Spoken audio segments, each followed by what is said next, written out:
Welcome to HardScript. Help me reach 5,000 subscribers. Support the video with a like and leave your thoughts in the comments. It was supposed to be our anniversary. Instead of sitting across from her at some overpriced restaurant, pretending the last month hadn't happened, I was driving through the city with the windows down, the air sharp and clean. My phone lit up with her name, buzzing again and again. When I finally answered, her voice was laced with rage. She demanded to know where I was, why I hadn't shown up, why I would dare to ruin our night. I let her scream, and then I gave her the only response she deserved. I don't celebrate disrespect. And with that, I hung up. The silence after that moment was louder than her shouting. I could almost feel her pacing, phone clutched in her hand, stunned that I hadn't caved the way I always did. For years, I had bent to her moods, made excuses for her coldness, endured rejection after rejection like it was some twisted normal. But not tonight. Tonight, I chose myself. It hadn't started with one rejection. It had been a slow bleed. A month of her brushing me off, turning away in bed, rolling her eyes when I tried to close the gap between us. Every attempt to connect was met with indifference or disdain. A wall she had built higher and higher, daring me to keep climbing. And for too long, I did. Until I realized the truth. She wasn't building a wall, she was building a cage. And I was locking myself inside. So I stopped. Quietly, without announcement, I started to withdraw. No more begging for attention. No more waiting for scraps of affection. I began moving differently. Eating alone. Coming home later. Answering her questions with calm, short words that gave her nothing to hold on to. She noticed, of course, but she didn't understand. She thought it was temporary, that I was sulking. She didn't see the clarity forming behind my silence. That's why tonight mattered. Anniversaries are meant to celebrate love, respect, and connection. But what was there to celebrate after 30 days of being treated like an inconvenience? She thought I'd sit across from her, smiling, pretending not to see the cracks. Instead, I let her sit alone, waiting for a man who no longer played by her rules. As I drove past the glow of restaurants and couples walking hand in hand, I didn't feel regret. I felt freedom. For the first time in years, the weight was lifting. She thought my absence was an act of cruelty, but it was the purest form of honesty. That night, as her messages poured in, switching from fury to desperation, I realized something that hit harder than her rejections ever had. She wasn't angry because I left her waiting. She was angry because, for the first time, she wasn't in control. The morning after, she was waiting in the kitchen when I walked in. Her arms were crossed, her face set in that mixture of anger and disbelief she wore whenever she realized her grip was slipping. She asked why I hadn't shown up, why I would humiliate her like that. I poured my coffee, stirred it slowly, and said nothing. The silence stretched until she snapped, accusing me of being childish, of making a scene. I looked at her once, calm and steady, and walked out without another word. That silence hit her harder than any argument could. She was used to battles she could win, fights where she could twist words, cry, and pull me back into her orbit. But silence gave her nothing to work with. And in that nothing, she began to unravel.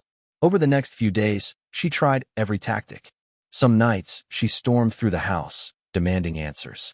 Other nights, she shifted her tone, trying to play soft, cooking dinner, dressing up, acting like she cared again. Both versions of her fell flat. I ate when I wanted, I came home when I wanted, and I never gave her the reaction she was fishing for. My indifference was a mirror, forcing her to see the emptiness she had created. She began to notice the changes she couldn't control. The empty space in our conversations, the way I no longer reached for her in bed, the way I walked past her like she was a stranger. She checked my phone when she thought I wasn't looking, rifled through my jacket for receipts, asked where I was going with a sharp edge in her voice. I never gave her clarity, just calm, vague answers that made her search harder. The ambiguity was a knife twisting deeper than any truth could. One evening, she asked directly if I was punishing her. I finished my meal, set the plate in the sink, and told her, I don't punish people. I move on. Her face went pale, the words landing heavier than a shout ever could. She tried to cover it with a laugh, saying I was being dramatic, but I could see the panic behind her eyes. For years, she had tested my patience with rejection after rejection, believing I would always wait, always bend, always forgive. But what she never expected was this.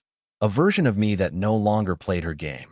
A version of me that didn't need her approval, her affection, or even her presence. She had spent a month showing me what it felt like to be unwanted.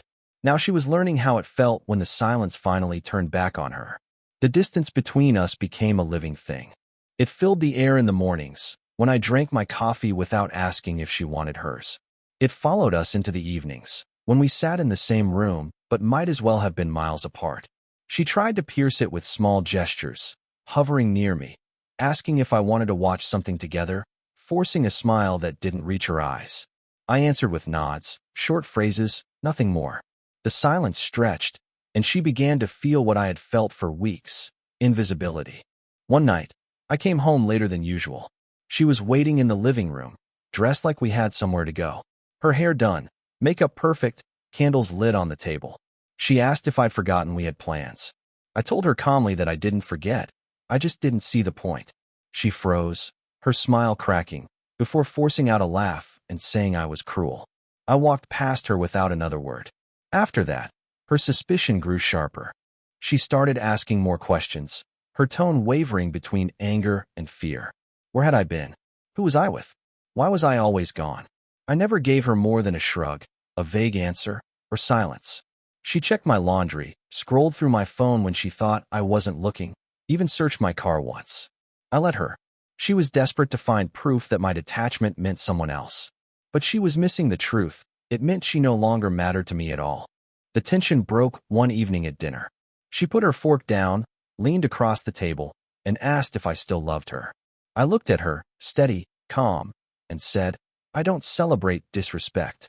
That was the first time she realized my silence wasn't just withdrawal, it was finality. Her face drained of color, her hands trembling slightly as she picked up her glass. She tried to cover it with another laugh, but the sound rang hollow in the empty space between us. In the weeks before, she had rejected me like it was second nature, like I would always come back for more. Now, the roles had reversed. She was the one reaching, grasping, trying to hold on, and I was the one who had already let go. She thought our anniversary was ruined because I skipped dinner. What she didn't understand was that the real anniversary had already happened, the night I stopped celebrating her entirely. The weeks that followed were a test she never expected. I stopped protecting her image the way I always had. When family called asking why we hadn't shown up to gatherings, I told them the truth without bitterness. I said she'd made it clear where her priorities were, and I wasn't interested in pretending anymore. My words were simple, measured, but they carried more weight than shouting ever could. People heard the truth in my tone, and silence always leaves space for them to fill in the rest. She felt it quickly. Her phone buzzed constantly with questions from her sister, her mother, even friends. I watched her scramble for explanations, pacing in the kitchen, her voice low as she tried to spin her version of events. She painted me as distant, as cold, but her words sounded rehearsed even to her. The cracks in her story widened, and she knew it. At home, she shifted again. One evening she set the table with my favorite meal, something she hadn't done in years. She poured wine, forced a smile, and tried to start light conversation like nothing had changed. I ate quietly, thanked her when I was finished, and carried my plate to the sink. She stared at me, waiting for more, waiting for the part where I softened. It never came. Later that night, she followed me into the bedroom, her tone sharper. She accused me of embarrassing her in front of her family, of making her look like the bad one. I turned to her and told her calmly, I don't have to make you look like anything. You've done that yourself. Her face went pale. That was the moment she realized the shield I had always provided, the one that protected her from the world, was gone. She tried a softer approach the next day. She lingered near me while I read, brushing my arm, waiting for me to react. But I had nothing left to give. She had spent weeks rejecting me, teaching me what it meant to live without her. And now, when she reached out, I had already unlearned the need for her touch. Every move I made, measured, calm, deliberate, was a reminder that the balance had shifted. She once believed rejection kept her in control. Now, my silence was teaching her the truth. Control isn't taken with anger. It's taken with absence. And I was already gone, even while sitting in the same room. The house didn't feel like home anymore, and I made sure of it. I moved differently, deliberately, leaving traces of my absence in places she couldn't ignore. I stopped fixing the little things around the house, the quiet chores that kept our lives running smoothly. The leaky faucet dripped, the garbage piled higher, the mailbox overflowed. She used to act like these things didn't exist because I always handled them. Now they confronted her daily, and with every neglected task, she realized how much she had taken for granted. Her anger turned into anxiety. She began checking on me more often, asking where I was going, when I'd be back, what I was doing with my time. My answers were short, stripped of detail. Out. Later. Busy. She couldn't read me anymore, and that terrified her. I saw it in the way her hands shook slightly when she scrolled through her phone, in the restless pacing when I stayed out late, in the way her eyes searched mine for signs of the man she used to command. She tried to win me back with gestures she thought still mattered. She dressed up, set the table, poured wine, brushed against me in the hallways. But none of it reached me. I didn't ignore her out of spite. I was simply unaffected. She couldn't grasp that indifference is worse than anger, because it leaves no opening. At least fury can be fought. Silence is impenetrable. One evening she snapped. She accused me of abandoning her, of turning cold for no reason, of trying to make her life miserable. I stood there, calm, and told her, I don't celebrate disrespect. The same words I had said on our anniversary, only now they carried the weight of weeks behind them.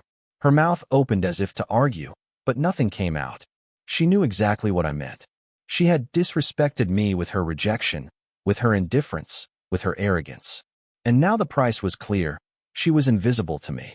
Her fury dissolved into silence, and for the first time, she had nothing left to throw. I watched her retreat to the bedroom, shoulders slumped, the fight drained from her. I didn't follow. I didn't comfort. I didn't explain.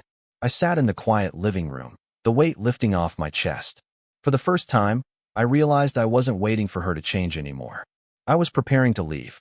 By the 6th week, I was already halfway gone. Not in body yet, but in every way that mattered. I stopped leaving my keys in the same place, stopped hanging my jacket on the hook by the door. Little by little, I took things out of the house, documents, valuables, clothes she wouldn't notice missing until it was too late. Every trip to my car carried another piece of my exit. She noticed the emptiness without understanding it. She asked why my closet looked lighter, why my nights stretched longer, why I was always somewhere else, even when sitting right next to her. I let her questions hang unanswered. She filled the silence with nervous laughter, with accusations, with pleading, switching masks faster than I'd ever seen. But nothing broke through. I had already decided, and she wasn't part of that decision. Her desperation became obvious when she started calling me during the day, something she had never done before. Once, I picked up just to hear her tone. She said she just wanted to hear my voice, but the hesitation in her words betrayed her real fear. She wanted to know if she still mattered. I told her I was busy and hung up. That was all. No warmth, no reassurance. Just the truth she had earned. At night, she tried to close the gap. She would inch closer in bed, her hand brushing against mine, waiting for me to respond. I stayed still. I remembered every night she had rolled away, every time she had turned rejection into routine. Now, the silence she had given me was the silence I returned. Only now it wasn't a weapon. It was a declaration. I was done. One evening, she broke. She said she couldn't live like this, that she didn't recognize me anymore. I looked at her and told her calmly, "You don't recognize me because you stopped looking a long time ago." Her eyes widened, her lips parted, but no words came. She turned away, retreating into the same silence she once forced on me. I didn't follow her. I didn't explain further. I simply gathered my things for the next day and left the room. My silence was the only answer she needed. She had spent weeks rejecting me. Now she was living inside the rejection herself. What she didn't understand was that this wasn't punishment. It was preparation. Every quiet step I took was one closer to the door, and when I finally left, she wouldn't hear it coming. By then, the walls of our house felt like they belonged to someone else. I no longer lived there. I passed through it, leaving only traces of absence behind. My mind was already across town, in the quiet apartment I had rented under a different name. Each time I carried a box to my car, each time I slid another folder of documents into the trunk, I felt lighter. She had no idea. She still believed she had time. Her behavior shifted from suspicion to panic. She hovered in every room I entered, asking questions she didn't truly want answers to. Where was I going? Why was I never home? Why did I look so calm when everything between us was crumbling? I gave her nothing but silence, or short words that left her with more questions than she started with. The silence pressed on her chest until she began to suffocate in it. One evening, she snapped. She stood in the hallway, blocking my way, demanding to know if I was leaving her. I looked at her without flinching, coffee in one hand, keys in the other. I didn't confirm it, and I didn't deny it. I simply walked past her. The sound of the door closing behind me told her more than words ever could. That night, she called me 10 times in a row. Each voicemail was a different version of her. Angry, pleading, mocking, crying. She cycled through every tactic she had ever used to pull me back. But none of it touched me anymore. I sat in my car, listening to the buzz of the city around me, and realized how far I had already gone. Her voice didn't sound like my wife anymore. It sounded like a stranger clinging to a role she had lost. When I returned later, she was sitting on the couch, mascara smudged, her phone in her lap. She asked why I was doing this, why I was being so cruel. I told her, calmly and without hesitation, I don't celebrate disrespect. The same words I had given her on our anniversary, now sharpened into a final truth. Her face crumpled, and she turned away. I walked upstairs without another word. The sound of her crying followed me faintly, but it didn't stop me, it didn't reach me. For years, her rejection had been my prison. Now, my silence was the key, and I was already unlocking the door. By the time the second month began, the shift was obvious to everyone but her. Friends noticed I was lighter, calmer, sharper. At work, colleagues said I looked like a man who had finally put something behind him. They didn't know the details, but they didn't need to. The change was written all over me, and she hated that. Her family started calling more often. I never went out of my way to explain, but when asked directly, I didn't protect her anymore. I said the truth in plain words. That respect had left our marriage long before I did. I didn't raise my voice or paint her as a villain. I just told the truth, and truth has a way of traveling faster than lies. The questions she received afterward told her exactly how much she had lost. At home, she scrambled to regain ground. She tried cooking again, leaving notes, even putting her phone down at dinner, as if that small gesture could undo years of indifference. I responded politely, but nothing more. The detachment was permanent. She wasn't my partner anymore. She was just someone I used to know, moving through the same house like a ghost. One night, she cornered me in the kitchen. Her voice cracked as she asked if there was someone else. I looked her in the eyes and told her no. That was the truth. There didn't need to be someone else. The absence of her was enough. She stared at me, searching for anger, for passion, for anything that could prove I still cared. But she found nothing. And that emptiness scared her more than any confession ever could. She began unraveling in small, visible ways. Her phone buzzed constantly, but she stopped answering. She paced more, slept less, and her once sharp tongue turned clumsy, desperate. She had built her confidence on the belief that I would always be there, no matter how many times she turned away. But now, the one constant in her life was gone, and she didn't know how to stand without it. I watched it all unfold with a calm she couldn't comprehend. For years, she had taught me to live without her affection. Now she was learning to live without my presence. The irony was sharp enough to cut through the silence. And as I lay in bed that night, listening to her restless breathing beside me, I realized the truth. She hadn't lost me on our anniversary. She had lost me the moment she chose rejection over respect. The anniversary was just the day I decided to stop pretending. By then, the house had stopped being ours. It was hers, a cage she now wandered restlessly, waiting for me to return to her control. But I had already built my exit. The storage unit was nearly full, my new place ready. Every night, I moved another piece of myself out, so carefully she never noticed. The day I would finally disappear was coming, and she was the only one still pretending it wasn't. She clung to me harder as my silence grew deeper. One night, I came home to find her dressed up, makeup perfect, dinner laid out like we were still a couple worth celebrating. She tried to act light, tried to laugh, tried to make me remember what it used to feel like. I sat, ate quietly, thanked her when I was done, and stood up. She froze, her fork halfway to her mouth, realizing that even her performance meant nothing to me now. Her anger returned the next day. She accused me of humiliating her in front of everyone, of letting her family and friends think she was the villain. I told her calmly that I hadn't lied to anyone. I didn't need to. She had done that work for me. Her face twisted, as if she wanted to scream, but nothing came out. The silence between us had grown too loud for words to survive. At night, she started checking my phone, my car, my jacket. She was desperate to find proof that I belonged to someone else. But there was no one else. She couldn't understand that indifference doesn't need a replacement.